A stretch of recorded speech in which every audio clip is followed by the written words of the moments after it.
Assalamualaikum warahmatullahi wabarakatuh. Kembali kita bersyukur kepada Allah Subhanahu wa taala.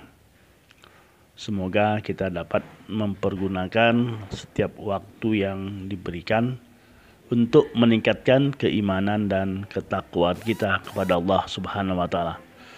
Selanjutnya selawat dan salam kita sampaikan kepada Nabi besar Muhammad sallallahu alaihi wasallam sebagai uswatun hasanah, contoh yang sebaik-baiknya dalam rangka kita menjalani rentangan waktu yang teramat singkat ini. Kembali kita berbincang-bincang seputaran pelaksanaan ibadah haji. Bagi yang berangkat tahun ini, kami ucapkan selamat menjadi duyufur rahman, menjadi tamu-tamu Allah. Doa kami semoga jamaah haji menjadi haji yang mabrur. Keberangkatan jamaah haji Indonesia di setiap embarkasi terdiri dari beberapa kloter atau kelompok penerbangan dan dibagi atas dua gelombang, yaitu gelombang pertama dan gelombang yang kedua. Tentang penentuan siapa yang gelombang pertama dan siapa yang gelombang kedua dan kloter yang keberapa, itu sudah ada aturan penentuannya. Kali ini kita akan menjelaskan perbedaan keberangkatan jamaah haji gelombang pertama dan gelombang kedua. Bagi jamaah haji yang kloternya termasuk penerbangan gelombang pertama, maka penerbangannya akan mendarat di kota Madinah. Jamaah haji gelombang pertama ini akan berada di kota Madinah sekitar 8 hari. Kegiatan di kota Madinah ini tidak ada kaitannya dengan ibadah haji. Oleh sebab itu, jamaah haji gelombang pertama ketika berangkat dari tanah air memakai pakaian biasa, bukan pakaian ihram. Adapun kegiatan jamaah haji Indonesia ketika berada di kota Madinah antara lain, kegiatan pokoknya adalah sholat 40 waktu, yaitu 8 hari secara berjamaah di Masjid Nabawi.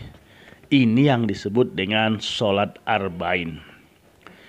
Kegiatan lainnya adalah berziarah atau mengunjungi tempat-tempat yang bersejarah di kota Madinah. Di Masjid Nabawi sendiri, jamaah akan mengunjungi Raudah, yaitu taman surga. Kami berharap mudah-mudahan jamaah haji diberi kesempatan untuk bisa melaksanakan sholat di Raudah. Kemudian berziarah ke makam Rasulullah. Sedangkan di luar seputaran Masjid Nabawi, jamaah bisa berziarah ke makam Baqi, yaitu makam yang usianya sudah tua, dan di makam Baqi inilah keluarga dan sahabat Rasulullah dimakamkan. Selain itu, jamaah haji juga wajib mengunjungi atau berziarah tempat-tempat bersejarah lainnya, seperti Masjid Quba, yaitu masjid yang pertama kali dibangun di kota Madinah oleh Rasulullah. Kemudian ada Masjid Qiblatain, yang artinya adalah masjid dua kiblat, yaitu masjid yang memiliki sejarah, di mana ketika Rasul sholat di masjid ini pada rakaat yang ketiga, Allah perintahkan kepada Rasulullah untuk mengubah arah kiblatnya dari Masjidil Aqsa ke Masjidil Haram. Selain itu, jamaah haji juga akan mengunjungi Jabal Uhud, yaitu tempat terjadi perang Uhud di mana 70 sahabat Nabi gugur, dan salah satu di antaranya adalah pamannya Hamzah. Jamaah haji juga bisa melihat Museum Al-Quran, percetakan Al-Quran terbesar, dan juga jamaah haji bisa mengunjungi atau melihat masjid-masjid yang bersejarah yang berada di seputaran Masjid Nabawi, antara lain Masjid Bukhari, Masjid Ali bin Abi Thalib, Masjid Ghamamah, dan Masjid Abu Bakar. Tentu masih banyak tempat-tempat yang harus dikunjungi jamaah haji ketika berada di kota Madinah. Untuk paket ziarah pada tempat-tempat tertentu, pemerintah sudah memfasilitasi kendaraan untuk jamaah. Di luar paket itu, bisa jamaah berkonsultasi dengan petugas haji yang siap untuk memberikan berbagai informasi. Dari Madinah, jamaah haji akan bergerak ke Mekah untuk melaksanakan umroh wajib. Adapun tempat miqat untuk berihram dan berniat umroh itu akan dilaksanakan di Bir Ali atau di Zulhulaifah. Seterusnya akan melaksanakan ibadah umroh seperti yang dilakukan pada rombongan kedua di bawah ini. Untuk jamaah haji gelombang kedua, itu akan langsung mendarat di Mekah, tepatnya di Bandara King Abdul Aziz Jeddah. Oleh sebab itulah, jamaah haji disarankan untuk memakai ihram sejak dari tanah air ketika mau memasuki pesawat, walaupun belum berniat umroh. Jamaah haji gelombang kedua ini tempat miqatnya itu atau untuk tempat berniat umroh itu di negeri Yalamlam. Saat itu jamaah berada di atas pesawat terbang.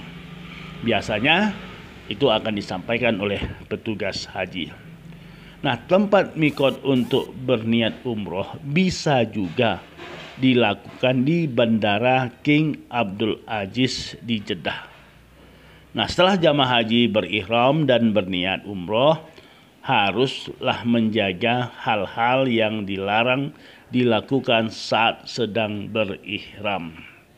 Nah, perjalanan menuju kota Mekah, maka jamaah haji disunahkan bertalbiyah, membaca Al-Quran, berdoa, mendekatkan diri kepada Allah dan sebagainya.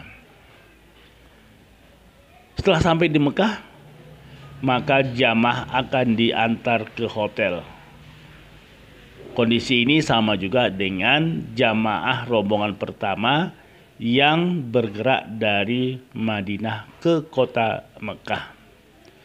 Petugas haji atau kepala rombongan akan menyampaikan kepada jamaah untuk menyelesaikan ibadah umroh.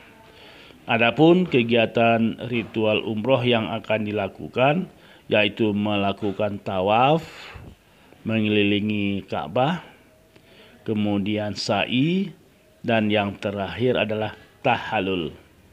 Nah, setelah tahallul inilah maka jamaah haji sudah bisa memakai pakaian biasa.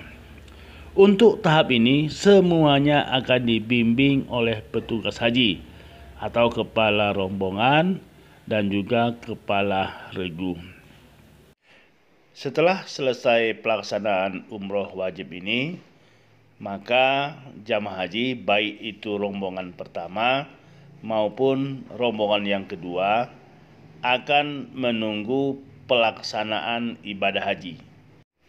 Pelaksanaan ibadah haji ini akan dilaksanakan mulai tanggal 8 Zulhijjah sampai tanggal 12 atau 13 Zulhijjah. Setelah usai pelaksanaan ibadah haji, maka jamaah haji rombongan pertama itu akan kembali ke tanah air sesuai dengan jadwal yang sudah ditentukan. Sedangkan jamaah haji rombongan kedua itu akan menunggu jadwal keberangkatan ke Madinah melakukan apa yang sudah dikerjakan seperti pada jamaah rombongan pertama. Inilah sekedar informasi perbandingan antara jamaah haji yang berangkat pada rombongan yang pertama dengan rombongan yang kedua. Mudah-mudahan ini bermanfaat bagi kita semua. Bagi jamaah haji, persiapkan dirinya, persiapkan mentalnya. Mudah-mudahan doa kami semoga menjadi haji yang mabrur.